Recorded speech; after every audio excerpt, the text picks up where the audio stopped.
Bismillahirrahmanirrahim. Assalamualaikum warahmatullahi wabarakatuh. Alhamdulillah nahmaduhu wa nasta'inuhu wa nastaghfiruh. Wa na'udzu billahi min syururi anfusina wa min sayyiati a'malina may yahdihillahu fala mudilla lahu wa may yudlilhu fala hadiyalah. Asyhadu an la ilaha illallah wahdahu la syarika lah wa asyhadu anna Muhammadan abduhu wa rasuluh. Ballagha ar-risalata wa adda al-amanata wa nasaha al-ummah wa jahada fi sabilillahi haqqa jihadihi hatta atahu al-yaqin. Allahumma salli ala Muhammad wa ala ali Muhammad kama sallaita ala Ibrahim wa ala ali Ibrahim wa barik ala Muhammad wa ala ali Muhammad kama barakta ala Ibrahim wa ala ali Ibrahim fil alamin innaka Hamidum Majid.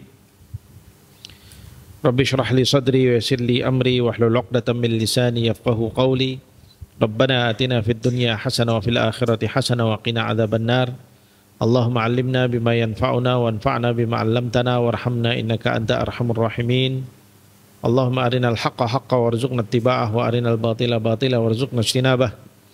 Allahumma inna nas'aluka hubbaka wa hubba man yuhibbuka wa hubba amalin yuqarribuna ila hubbik.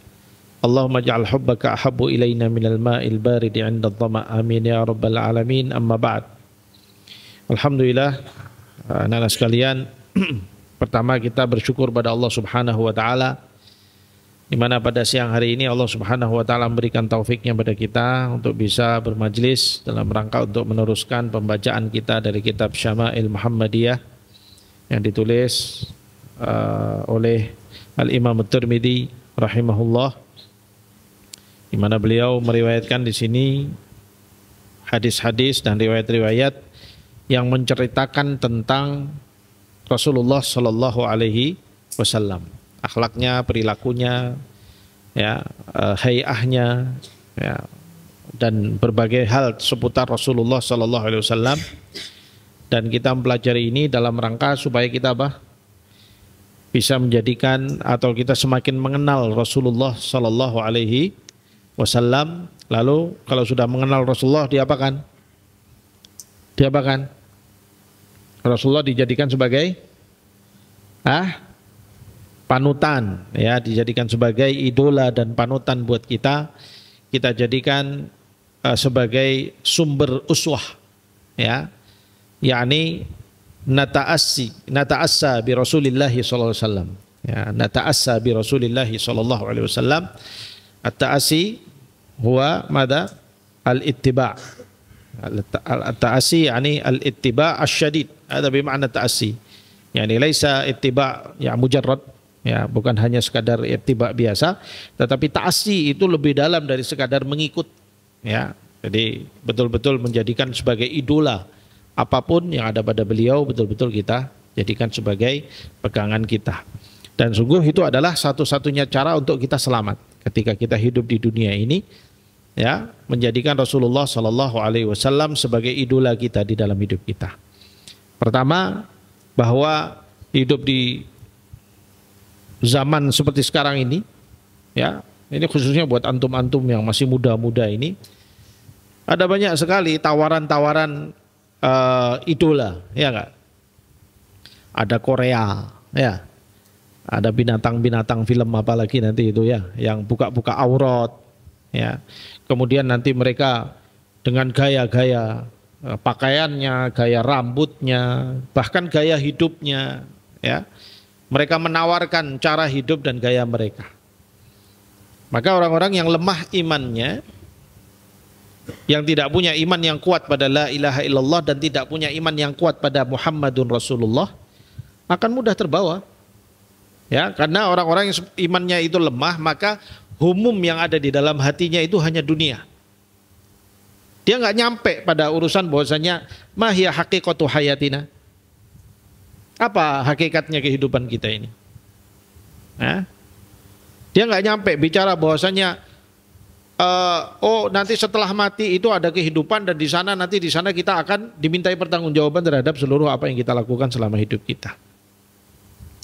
Dia tahu mungkin, dia pernah dengar orang menyampaikan, ustadznya menyampaikan atau gurunya menyampaikan, ya, dia tahu bahwa oh iya setelah mati itu akan ada hidup. Tapi hatinya tidak menggerakkan dia sampai ke sana. Kenapa?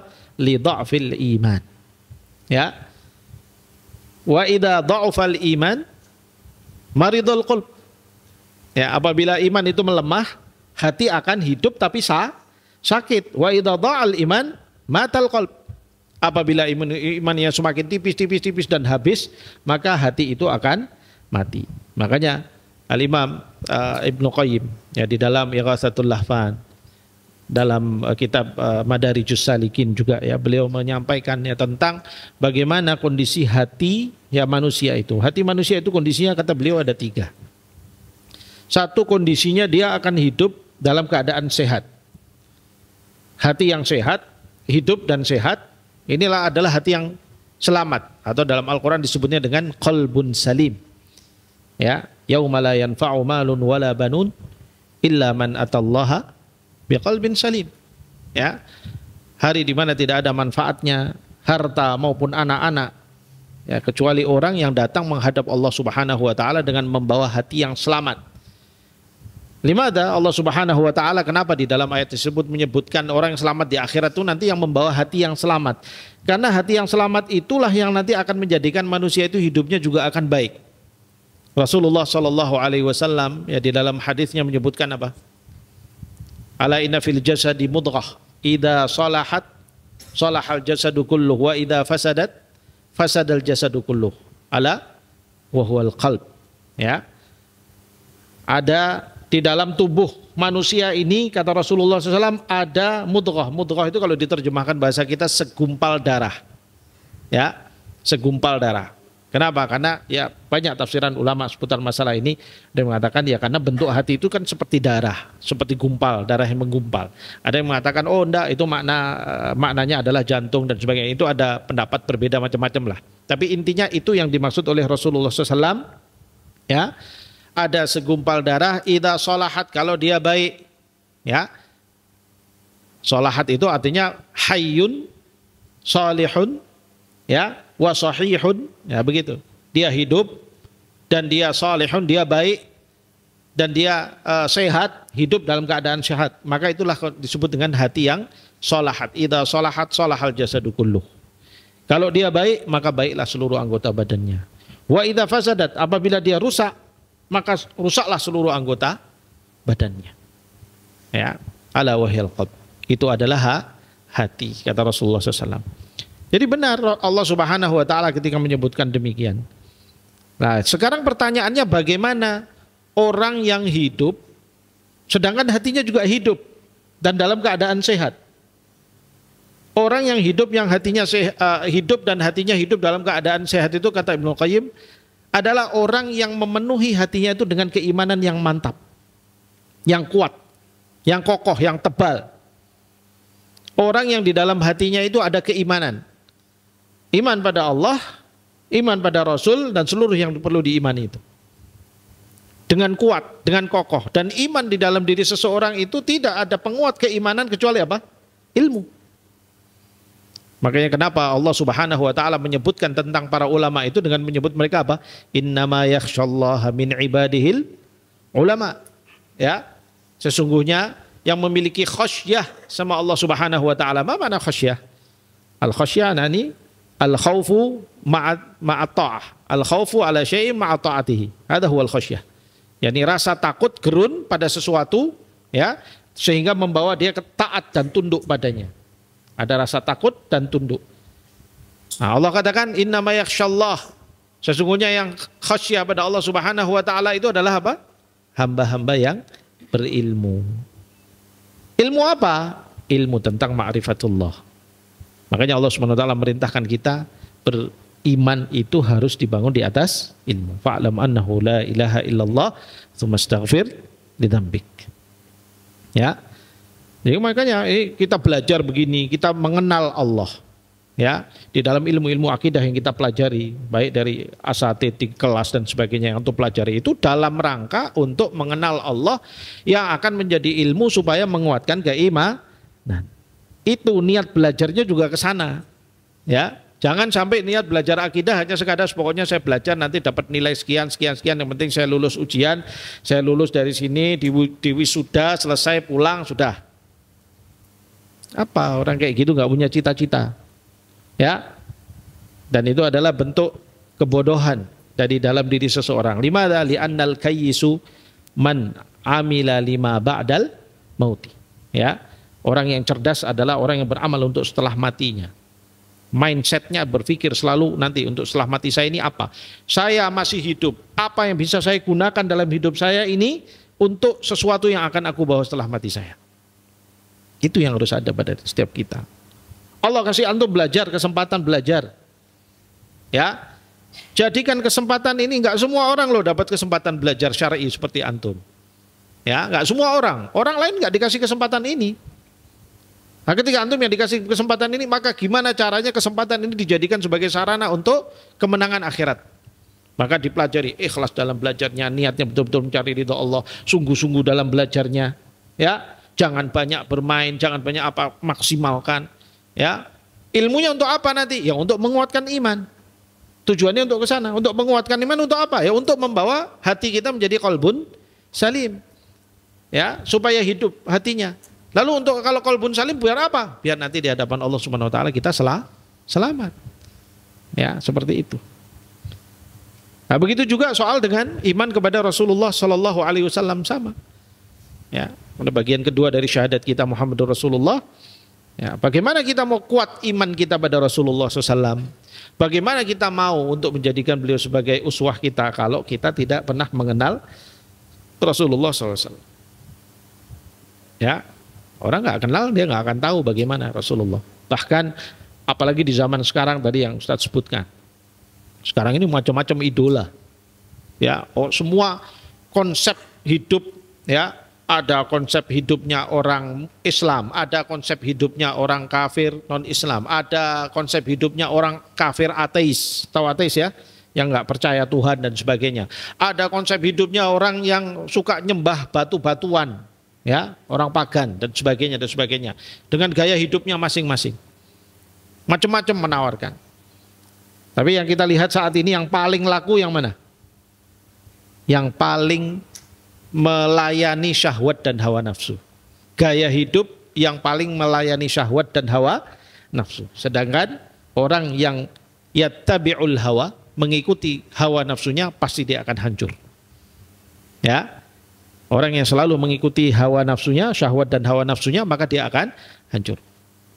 Oleh karena itu, kenapa kok kita mempelajari ini dalam rangka supaya kita mengenal ya Rasulullah SAW lebih jauh. Ya.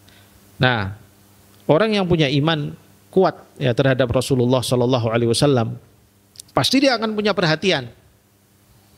Dia punya perhatian ketika, oh ini mau bahas tentang Rasulullah nih. Ya, dia akan perhatian. Ya, wah ini sosok yang harus saya tiru, ini sosok yang harus saya jadikan sebagai idola. Bagaimana sih beliau? Apa sih yang diriwayatkan tentang beliau? Bagaimana sih kisah-kisahnya? Ya, sama dengan para pemuja idola-idola selain Nabi Muhammad SAW di zaman sekarang. Tadi yang mungkin penyanyi-penyanyi ya, tokoh-tokoh besar dunia yang sekuler dan sebagainya itu yang dijadikan sebagai idola. Kalau ada orang mengidolakan, pasti akan perhatian terhadap tokoh tersebut, ya enggak? Nanti kalau ada berita, nanti dibaca beritanya. Oh si fulan ini kemarin menikah. Ya, kalau artis gitu ya, menikah gitu ya. Terus ini punya anak. Bahkan sampai dia paham nanti anaknya itu ada berapa. Kalau dia idola betul, dia akan hafal anaknya lahirnya tanggal berapa saja gitu, sampai seperti itu. Ya, saking betul-betul mencintai idolanya. Lah, bagaimana kita terhadap Rasulullah SAW? Itu pertanyaan serius yang harus kita tanya kepada diri kita di dalam hati kita masing-masing. Kalau hatimu selamat, hidup dengan selamat, maka jawabannya akan tepat. Artinya apa? Kalau betul-betul imannya ada di situ kepada Muhammadur Rasulullah, ya, artinya hidup hati itu, maka akan ada jawaban tepat. Oh, berarti saya memang harus perhatian. Kenapa? Karena beliau adalah idola saya. Ya, oh berarti saya memang betul-betul ini membaca sesuatu yang akan membawa saya untuk mengenal lebih jauh tentang beliau dan ingin untuk menjadikan beliau sebagai idola kita. Ya, kita lihat kemarin di awal-awal pembacaan kitab ini bagaimana Rasulullah SAW itu digambarkan oleh para sahabat-sahabat yang langsung bertemu dengan beliau, ya, sebagai sosok yang disenangi. Siapapun yang bertemu dengan beliau pasti akan senang. siapa yang melihat beliau pasti akan jatuh hati ya pada sosok Rasulullah SAW. Maka itu yang harus kita contoh sekarang, bagaimana kita ketemu dengan siapapun di sekitar kita, kita juga harus ingin menjadi seperti beliau. Ya, maka apa sikap-sikapnya, bagaimana berpakaiannya, bagaimana ketawaduannya, bagaimana kerendahan hatinya, bagaimana makan minumnya, bagaimana ini, semua itu menjadi contoh buat kita semuanya ya untuk kita amalkan dalam keseharian. Ini ghoyah dan tujuan kita mempelajari apa daripada kitab Syama'il Muhammadiyah. Ya, mudah-mudahan Allah Subhanahu wa taala menjadikan apa yang kita kaji ini betul-betul bermanfaat semuanya buat kita, insyaallah mengantarkan kita untuk semakin bisa mencontoh Rasulullah sallallahu alaihi wasallam. Baik, nahnu wasalna ila al-bab ma jaa fi bukai Rasulillah. Sahih ya? Ma jaa fi bukai Rasulillah sallallahu alaihi wasallam. Al-bab raqam khamis wal arba'un wal hadits raqam kam 300 sab'ah ba'da 300. Naam, Iqra. Bismillah.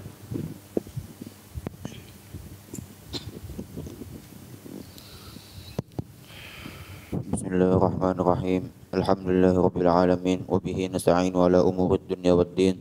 Wa sallallahu wa sallama ala sayyidina Muhammadin khatamin nabiyyin wa ala alihi wa ashabihi ajma'in. Allahumma ighfir lana wa li masyayikhina wa li masyayikhi masyayikhina wa lil muslimin ajma'in. Amin. Qala al-Imam At-Tirmidzi fi kitabih Asy-Syama'il Muhammadiyah bab ma jaa fi bukai Rasulillah sallallahu alaihi wasallam. Qala haddatsana Suwaid bin Nasr qala haddatsana Abdullah bin al-Mubarak an Hammad bin Salamah an Thabit an Mutarrif wa huwa ibn Abdullah Syekhir Syekhiri Ibn Syekhir. Ibn Syekhiri an abihi qala ataitu Rasulullah sallallahu alaihi wasallam wa huwa yusalli wa li jawfihi azizun ka azizil mirjali minal bukai. Nah, baik. Al-hadits al-awwal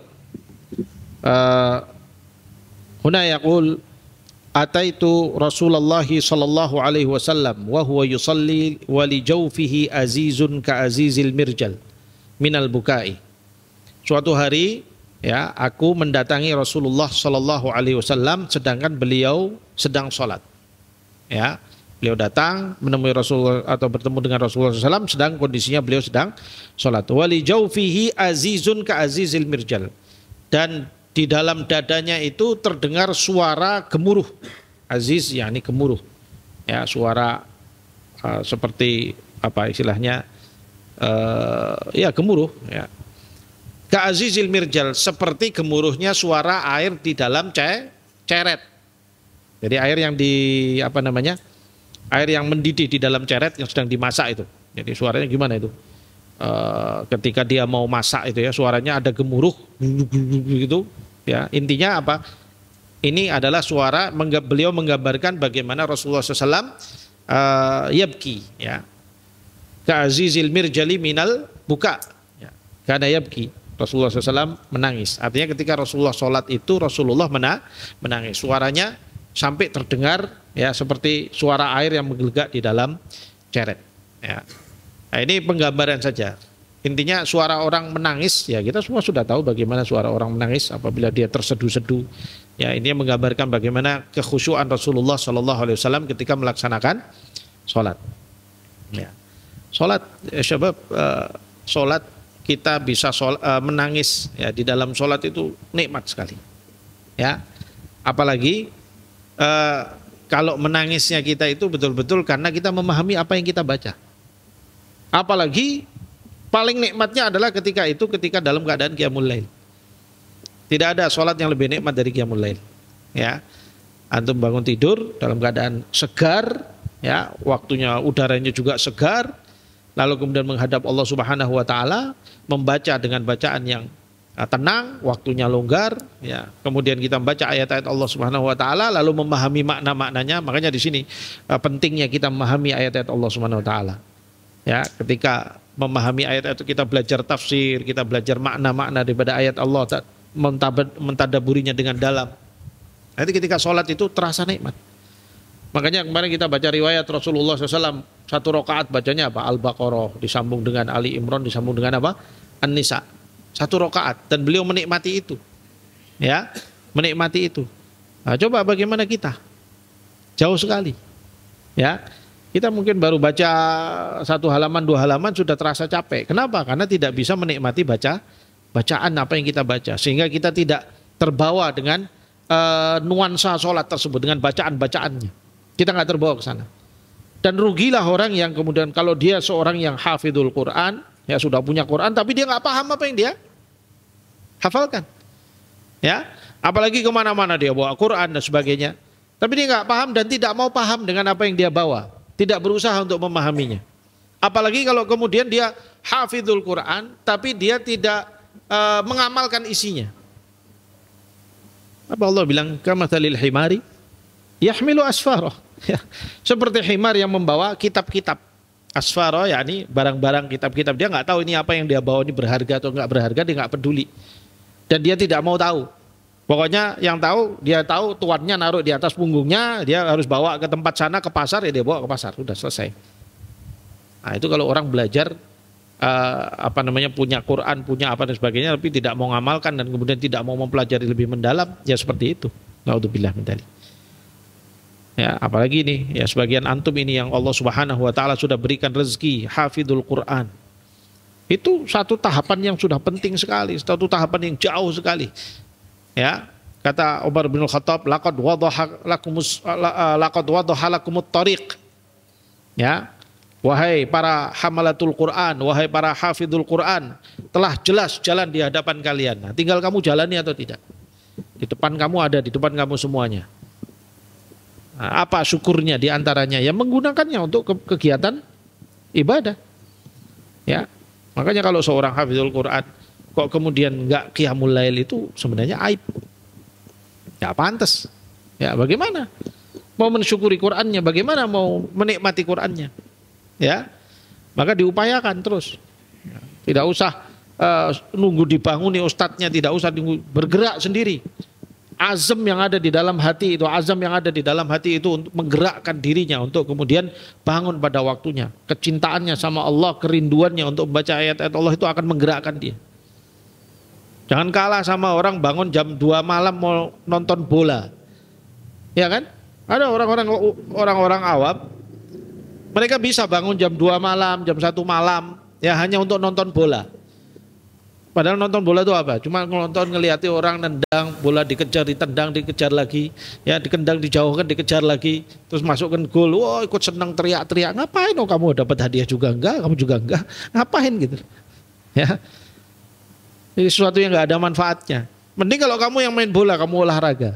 Kalau nonton bola apa kamu dapat manfaatnya? Ya kan? Nah, makanya dari itu, ketika kamu dapat Al-Quran, ya jangan kalah sama mereka. Kalau kamu cinta sama Al-Quran itu dan kamu jadikan sebagai sarana kamu untuk taqarrub sama Allah Subhanahu wa taala, maka Al-Quran akan menjadi khairu syafi'in. Sebaik-baik memberi syafaat. Ya. Pengantar kamu kepada Allah Subhanahu wa taala yang terbaik. Pembimbing kamu di dalam kehidupan kamu di dunia. Lihat bagaimana Rasulullah sallallahu alaihi wasallam.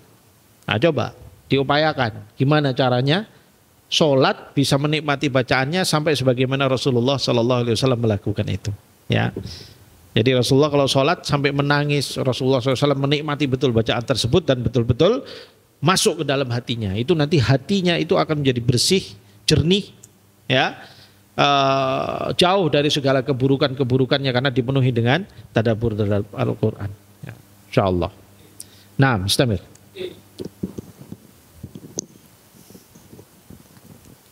Ahsanallahu ilaikum.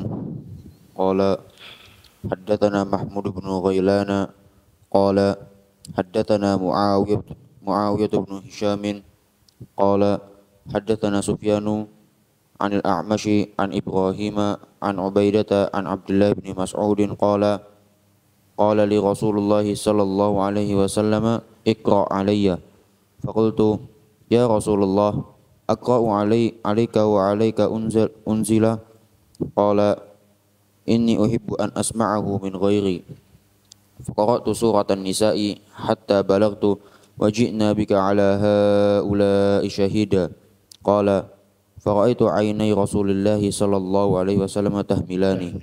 نعم. طيب. Al-hadits an Abdullah bin Mas'ud. Qala li Rasulullah sallallahu alaihi wasallam iqra alayya. Ya, Abdullah bin Mas'ud menceritakan suatu hari Rasulullah SAW memerintahkan padaku, bacakanlah ayat Al-Quran kepadaku. Ya. Fakultu, lalu aku menjawab, ya Rasulullah, aqra'u alaika wa alaika unzil. Bagaimana aku bisa membacakan kepada engkau padahal Al-Quran ini turunnya kepada engkau. Gitu ya. Kan turunnya sama Rasulullah, masuk kita yang malah bacakan kepada beliau, harusnya kan beliau yang bacakan sama kita, begitu. Ya, walaupun sebenarnya nggak ada masalah, gitu ya. Makanya Rasulullah kemudian beliau kemudian menjawab, inni uhibbu an asma'ahu min ghairi. Sungguh aku senang bisa mendengarkannya dari orang lain. Jadi walaupun beliau juga yaqra'ul Qur'an wa yuqri'ul Qur'an, ya, tetapi beliau senang juga mendengar apabila Al-Qur'an itu dibaca oleh orang lain kepada beliau, ya. Apalagi nanti bacaannya yang diminta ini adalah Abdullah ibnu Mas'ud. Ini Abdullah ibnu Mas'ud ini punya keistimewaan bacaan Qur'annya. Sehingga Rasulullah SAW itu menyebutkan man ahabba an yaqra al-Qur'ana ratban kama unzila falyaqra ala qiraati Ibnu Ummi Abdin. Ya, barang siapa yang ingin bacaan Qur'annya itu segar seperti bacaan sebagaimana saat dia baru diturunkan, maka hendaknya dia membaca seperti bacaannya Ibnu Ummi Abdin. Siapa itu? Abdullah bin Mas'ud. Ya, ibunya namanya Ummu Abdin Al-Hudali. Ya, jadi Abdullah bin Mas'ud memang oleh Rasulullah SAW sampai diberikan jaminan demikian. Kenapa? Karena memang beliau bagus banget gitu bacaannya dan sebagainya itu dari Rasulullah SAW. Nah, sehingga Rasulullah sendiri pun sampai senang ya mendengar bacaannya Abdullah ibnu Mas'ud. Qala ini uhibbu an asma'ahu min ghairi. Beliau bersabda, aku suka untuk mendengarkannya dariku. Fa qara'tu surat An-Nisa. Maka aku membacakan surat An-Nisa hatta balagtu sampai aku membaca ayat Allah wa ji'na bika ala haula'i syahida. Ya. Dan kami hadirkan engkau ya buat mereka sebagai saksi, ya. Qala fara'aitu 'ainai Rasulillahi tahmilan. Maka aku melihat kedua mata Rasulullah SAW itu berlinang air mata. Ya, jadi kalau kita lihat di sini Rasulullah SAW itu rajulun bakka, ya bakka, yakni yabki katsiran, lakin la yabki min ajli dunya. Ya, Rasulullah SAW sering menangis, tapi nangisnya itu bukan urusan dunia.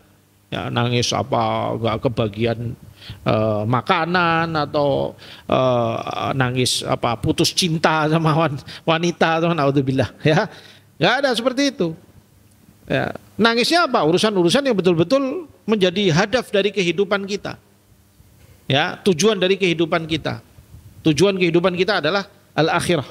Beliau selalu mengatakan Allahumma la aisha illa aishal akhirah. Ya Allah, sungguhnya tidak ada kehidupan yang sebenarnya kecuali kehidupan di akhirat. Tapi kalau urusan itu terkait akhirat, beliau akan sangat perhatian. Ya, apalagi nih masalah-masalah begini. Ayat ketika yang dibacakan itu adalah ayat yang terkait dengan akhirat ini. Wajibna bika ala haula'i syahida.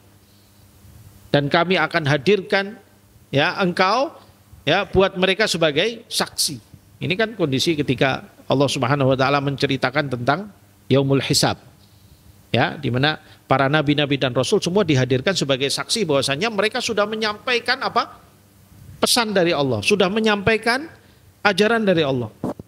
Amanah dari Allah Subhanahu wa taala sudah disampaikan semua. Maka para nabi-nabi dan rasul itu semua disuruh dijadikan saksi. Nggak ada lagi orang akan mengatakan, oh saya nggak tahu. Loh, sudah dikasih tahu. Ini ada Muhammad SAW yang menyampaikan.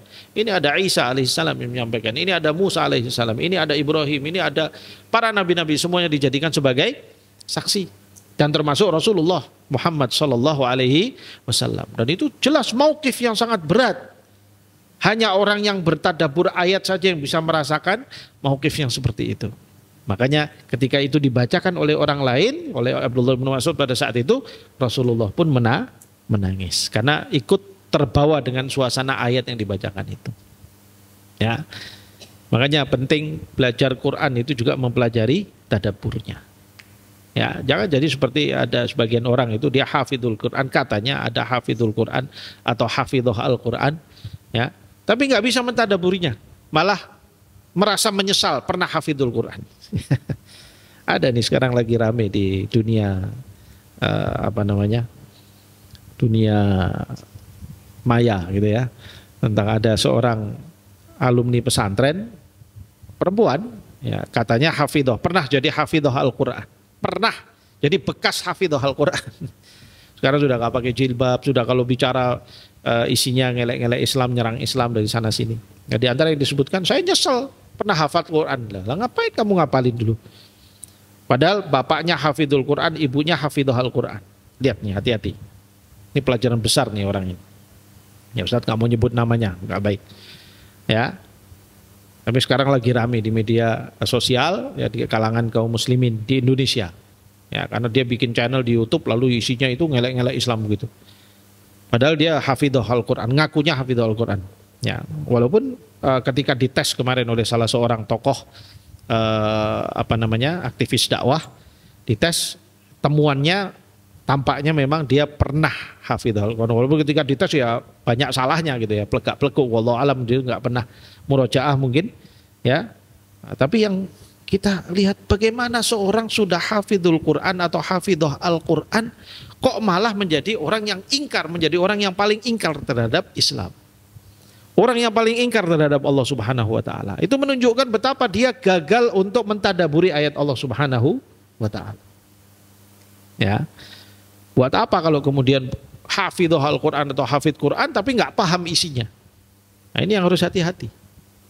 Ini khususnya nih antum-antum yang sudah sekali duduk, ya, antum yang sudah mendapatkan predikat sebagai hafidhul Quran dan sudah membuktikan hifadznya. Ya, antum punya keutamaan besar, tapi jangan sampai menjadi orang yang nggak paham terhadap apa yang antum bawa, yang ada pada diri antum. Ya, sehingga nilai yang begitu tinggi yang Allah Subhanahu Wa Taala berikan sama antum itu nggak dijaga dengan baik. Hafidhul Quran tapi masih suka main sama orang-orang jahiliyah. Hafidhul Quran tapi masih suka dengan maksiat-maksiat. Nah, gimana? Terus apa Quran di dalam dirimu tuh apa gitu? Apa fungsinya? Kenapa kok bisa tidak berfungsi? Apakah salah Al-Qur'annya atau salah hatinya, wadahnya? Hatinya yang salah, ya. Al-Qur'annya benar. Buktinya apa? Sekian orang mendapat hidayah oleh Allah, mendapat hidayah Allah Subhanahu wa taala melalui Al-Qur'an. Al-Qur'annya benar. Ya. Al-Quran itu menjadi hudal linnas wa bayyinatin minal huda wal furqan. Ya, menjadi kitab yang la raiba fi, hudal lil muttaqin.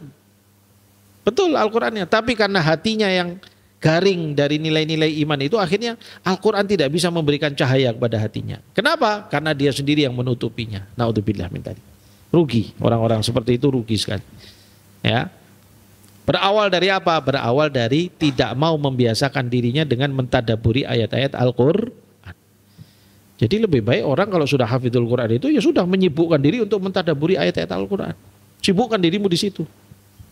Ya, sibukkan dengan hal tersebut. Lihat bagaimana para sahabat dahulu ya diajari oleh Rasulullah SAW. Dan kita melihat bukan hanya Rasulullah, para sahabat semuanya juga begitu. Ketika mereka membaca ayat Al-Quran, Utsman bin Affan umpamanya. Ya, juga seperti itu, sosok yang dikenal banyak bertilawatul Quran dan sosok yang sangat sering menangis dengan ayat-ayat Al-Quran karena tadabbur terhadap isinya. Ya, jadi betul-betul harus dimanfaatkan dengan baik-baik. Ya, mudah-mudahan Allah Subhanahu Wa Taala menyampaikan antum ke sana insyaallah. Nah, wasil. Assalamualaikum. Qala haddatsana Qutaibah qala haddatsana Jarirun an Atha ibn Sa'ib an abihi an Abdullah bin Amr qala in kasafatis syamsu yawman ala ahdi Rasulillah sallallahu alaihi wasallam faqama Rasulullah sallallahu alaihi wasallam yusalli hatta lam yakad yarka'u thumma raka'a falam yakad yarfa' ra'sahu thumma rafa'a ra'sahu falam yakad an yasjuda thumma sajada falam yakad an yarfa'a ra'sahu thumma rafa'a ra'sahu falam yakad an yasjuda thumma sajada falam yakad an yarfa'a ra'sahu faja'ala yanfukhu wa yabki wa yaqulu rabbi alam ta'idni alla tu'adzibahum wa ana fihim Rabbi alam ta'idni alla tu'adzibahum wa hum yastaghfirun wa nahnu nastaghfiruka. Falamma shalla rak'ataini injalat asy-syamsu faqama fahamidallaha ta'ala wa athna alaihi. Thumma qala inna asy-syamsa wal qamara ayatani min ayatillahi la yankasifani li mauti ahadin wala li hayatihi. Fa idzan kasafa fafza'u ila dzikrillahi ta'ala. Naam. Al-hadits an Abdullah bin Amr radhiyallahu anhu qala in kasafati syamsu yauman ala ahdi Rasulillah sallallahu alaihi wasallam, suatu hari matahari gerhana, ya, terjadi gerhana pada matahari pada eranya pada zaman Rasulullah sallallahu alaihi wasallam. Faqama Rasulullah sallallahu alaihi wasallam yusalli, lalu kemudian Rasulullah SAW berdiri melaksanakan sholat. Sholat apa ini? Sholat sunnah gerhana. Sholat sunnah gerhana yang disunahkan dilaksanakan ketika kamu melihat gerhana, maka hendaknya kamu melaksanakan sholat sunnah. Ya. Nah, sini para ulama mengatakan kalau melihat. Jadi kalau daerah-daerah yang tidak terjadi gerhana tidak perlu untuk melaksanakan sholat. Ya, wallahu a'lam bishawab. Karena hadisnya memang apabila kamu melihat, ya, maka dilaksanakanlah sholat gerhana. Hatta lam yakad yarka'u thumma raka'a. Hatta lam yakad yarka'. Beliau sholat sampai terlihat hampir tidak ruku. Maksudnya apa? Berdirinya panjang. Ya. Falam yakad yarfa'u mana? Falam yakad yarfa'u ra'sahu thumma rafa'a ra'sahu.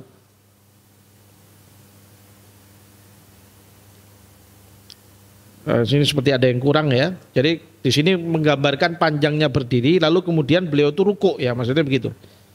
Lalu lam yakad yarfa'u ra'sahu, ya, sampai terlihat beliau seakan-akan tidak akan mengangkat kepalanya, ya, dari rukuk itu saking panjangnya rukuk. Tsumma rafa'a ra'sahu, tapi kemudian beliau mengangkat kepalanya, berarti i'tidal. Falam yakad an yasjuda, sampai kemudian beliau terlihat seperti tidak akan sujud. Maksudnya lama berdiri di antara dua sujudnya, i'tidalnya itu.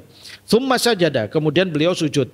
Falam yakad an yarfa'a ra'sahu, lalu terlihat beliau seakan-akan tidak akan mengangkat kepalanya. Maksudnya apa? Sujudnya lama. Tsumma rafa'a ra'sahu, kemudian beliau mengangkat kepalanya. Falam yakad an yasjuda, lalu terlihat beliau seakan-akan tidak akan sujud lagi. Tsumma sajada, tapi kemudian beliau sujud. Falam yakad an yarfa'a ra'sahu, sampai beliau kelihatan seperti tidak akan mengangkat kepalanya. Maksudnya sujudnya lama lagi. Faja'ala yanfukhu wa yabki. Dan kemudian, ya, di sini kan diceritakan beliau sujud lama, faja'ala yanfukhu wa yabki, dan terlihat beliau di situ yanfukhu itu menangis terseduh-seduh, ya, menangis terseduh-seduh, ya, wa yabki, ya, menangis, ya. Yanfukhu itu dari kata nafakha, yanfukhu itu meniup. Orang kalau menangis kan seperti meniup-niup gitu, begitu, ya, napasnya itu terseduh-seduh, tersengal-sengal begitu, ya, seperti meniup-niup sesuatu. Jadi menggambarkan bagaimana terseduh-seduhnya Rasulullah Shallallahu Alaihi Wasallam menangis ketika dalam keadaan sujud ketika melaksanakan sholat apa? Sholat apa? Sholat apa? Sholat gerhana, ya, ketika melaksanakan sholat gerhana. Faja'ala yanfukhu wa yabki, ya, lalu beliau apa? Kelihatan atau ketika sujud itu yanfukh wa yabki, dan beliau menangis. Maksudnya terseduh-seduh yang sangat keras sekali. Wa yaqulu rabbi alam ta'idni alla tu'adzibahum wa anna fihim. Ya.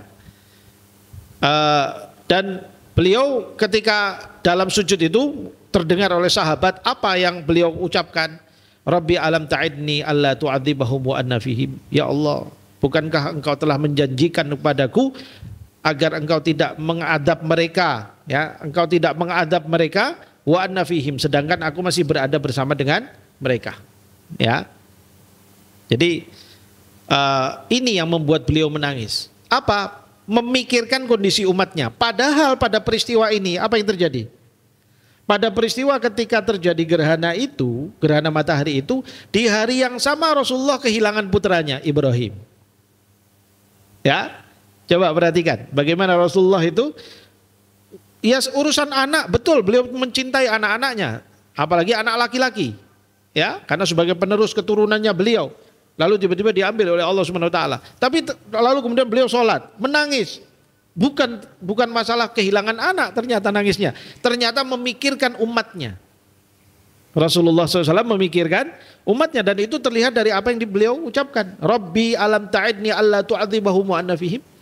Ya Allah, bukankah engkau telah menjanjikan kepadaku bahwa engkau tidak akan mengadab mereka selagi aku ada bersama dengan mereka? Maksudnya Rasulullah khawatir kalau adab Allah turun. Karena apa? Kondisi gerhana itu kan ya kondisinya mengerikan kan. Gelap, tiba-tiba siang, tiba-tiba menjadi gelap. Ya kan? Kalau gerhana itu. Seperti itu. Maka kemudian khawatir ya, Rasulullah SAW takut kalau Allah Subhanahu wa taala mau menurunkan adab dan sebagainya, dan itu menjadi kekhawatiran. Rabbi alam ta'idni alla tu'adzibahum wa hum yastaghfirun. Ya Allah, bukankah engkau telah menjanjikan padaku agar engkau tidak mengadab mereka sedangkan mereka masih beristighfar? Ya kan? Ini dalam firman Allah Subhanahu wa taala yang Allah sebutkan dalam Al-Qur'an, ya, bahwa Allah tidak akan mengadab suatu kaum yang masih beristighfar. Wa nahnu nastaghfiruk, dan sedangkan kami masih beristighfar kepadamu ya Allah. Falamma shalla rak'ataini in jalati syamsu. Ya, setelah sholat 2 rakaat maka kemudian matahari kembali terlihat. Ya, jadi gerhananya sudah selesai. Faqama fahamidallaha ta'ala wa atna alaihi. Kemudian beliau bangun, kemudian memuji Allah dan memuji Allah Subhanahu wa taala. Tsumma qala, kemudian beliau bersabda, innasyamsa wal qamara ayatani min ayatillah. Sesungguhnya matahari dan bulan adalah antara tanda dan ayat-ayatnya Allah. Maksudnya apa? Tanda kebesaran Allah. Ada matahari, ada bulan, Allah menciptakan matahari, Allah menciptakan bulan. Bagaimana supaya kita itu bisa mengenal ayat Allah dalam khalqinya, dalam ciptaannya? Ya, mengenalnya dengan mau berpikir kepada makhluk-makhluk tersebut. Kamu kalau pelajari tentang matahari, kamu kalau pelajari tentang bulan, bagaimana Allah Subhanahu wa taala menciptakan matahari dan bulan, kamu akan melihat betapa kebesaran Allah Subhanahu wa taala dan kehebatannya. Ya, luar biasa sekali. Dan selainnya, karena semua yang diciptakan Allah ini menjadi tanda kebesaran Allah. Inna fi khalqis samawati wal ardi waqtilafil laili wan nahari la ayatin liman liulil albab. Ya. Semua ciptaan ini akan menjadi tanda kebesaran Allah, tanda wujudnya Allah, tanda kekuasaan dan kehebatan Allah Subhanahu wa taala. Enggak usah jauh-jauh, kamu lihat tuh di depan tuh ada pohon pisang. Ya, kamu kalau pikirkan betul-betul tentang pisang itu dari mulai kecilnya sampai dia dewasa dan kamu pelajari dengan baik, kamu akan melihat kehebatan Allah Subhanahu wa taala. Ya, di sana ada pohon durian, di sana ada pohon mangga dan sebagainya.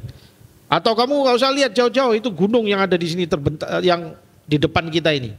Ya, bagaimana Allah Subhanahu wa taala menciptakannya, bagaimana Allah menjadikan gunung itu sebagai pasak-pasak bagi bumi ini untuk menstabilkannya.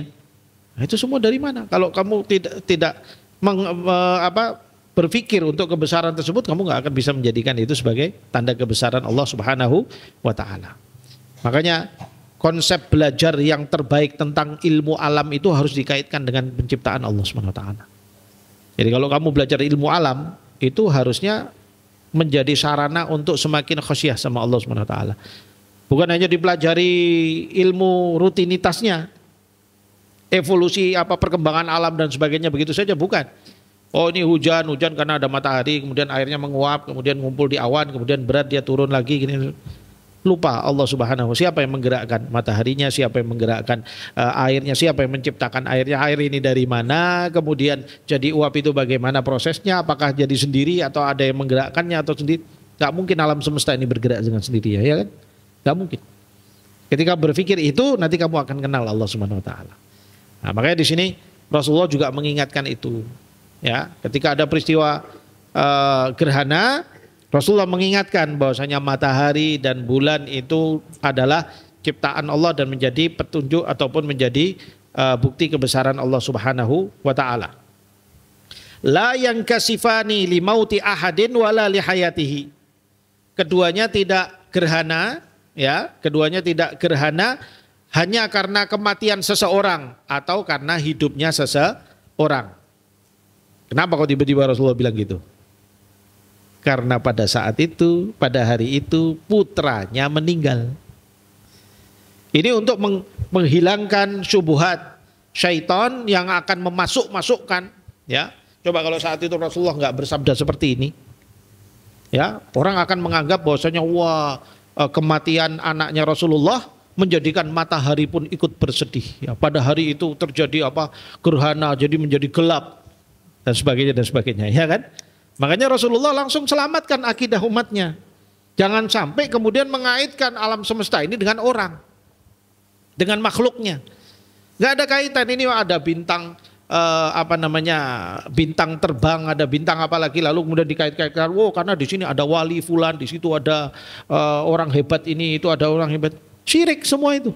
Nggak ada, semua bergerak dengan kehendaknya Allah Subhanahu wa taala. Nggak ada kaitan sama semua itu. Ya, apa yang Allah kehendaki pasti akan diberitahukan oleh Allah Subhanahu wa taala, ya, atau memang kalau ilmunya dirahasiakan oleh Allah, maka akan dirahasiakan oleh Allah Subhanahu wa taala. La yankasifani limauti ahadin wala li hayatihi. Tidak terjadi gerhana karena matinya seseorang atau karena lahirnya seseorang atau hidupnya seseorang. Enggak. Jadi kalau ada orang ngait-ngaitkan itu dengan orang atau dengan maka itu biasanya adalah bisikan-bisikan syaitan. Lalu menganggap orang tersebut, wah, ini sakti, ya, melebihi dari kehebatan Allah Subhanahu wa taala atau disamakan sama Allah Subhanahu wa taala, lalu kemudian menjadi syirik. Ya, hati-hati. Fa idzan kasafa fafza'u ila dzikrillahi ta'ala. Lah ini perintahnya. Apabila kalian melihat ya keduanya itu gerhana, ya fafza'u ila dzikrillah. Maka bersegeralah kalian kepada zikir kepada Allah Subhanahu wa taala. Itu bentuknya adalah salat sunnah gerhana, ya. Asyahid dari hadis ini, ya syabab, adalah bagaimana Rasulullah Shallallahu Alaihi Wasallam menangis ya ketika sholatnya, ketika sujudnya, ya. Dan memang aslinya ya sholat, ya, wabil khusus sholat yang memang secara khusus ya tertentu seperti ini sholat gerhana. Ya, Rasulullah SAW sangat khawatir kalau Allah Subhanahu Wa Taala menurunkan adabnya buat umatnya, maka beliau menangis ya keras di situ, meminta pada Allah Subhanahu Wa Taala supaya jangan mengadab umatnya. Kemudian tadi ya, sholat pada waktu malam, ya itu sholat salah satu sholat istimewa, ya. Maka kemudian beliau juga menangis di sana, ya, karena memang betul-betul sholat yang dalam kondisi yang paling dekat terhadap Allah Subhanahu Wa Taala. Karena Rasulullah SAW menyebutkan bahwasanya Allah Subhanahu Wa Taala turun pada malam sepertiga malam terakhir, ya kan? Lalu kemudian memberikan tawaran, siapa yang mau meminta maka akan aku berikan, siapa yang meminta ampun maka akan aku ampuni. Dibuka kesempatan itu, tapi berapa dari kita yang menjawab itu? Ya, bayangkan kalau sekarang ada sales ini jualan cilok sini, ini ada diskon besar, rebutan semua orang, padahal cuma cilok, ya. Tapi Allah Subhanahu Wa Taala kasih tawaran keampunan, kasih tawaran permintaan apa mau dikabulkan dan sebagainya, kita tinggal tidur ya semuanya. Nah, ini nggak pantas ya syabab, ya, buat kita semuanya. Mudah-mudahan Allah Subhanahu Wa Taala bisa memperbaiki kita dan menjadikan kita bisa membiasakan diri dengan sholat-sholat yang baik dan juga bisa menikmati ibadah-ibadah tersebut ya dengan mentadabburi ayat-ayat Allah Subhanahu wa taala. Adunu naktafi awalan ila huna. Insyaallah nuwasil fil darsil qadim. Aqulu qawli hadza wa astaghfirullah li wa lakum wa billahi taufiq wal hidayah. Assalamualaikum warahmatullahi wabarakatuh.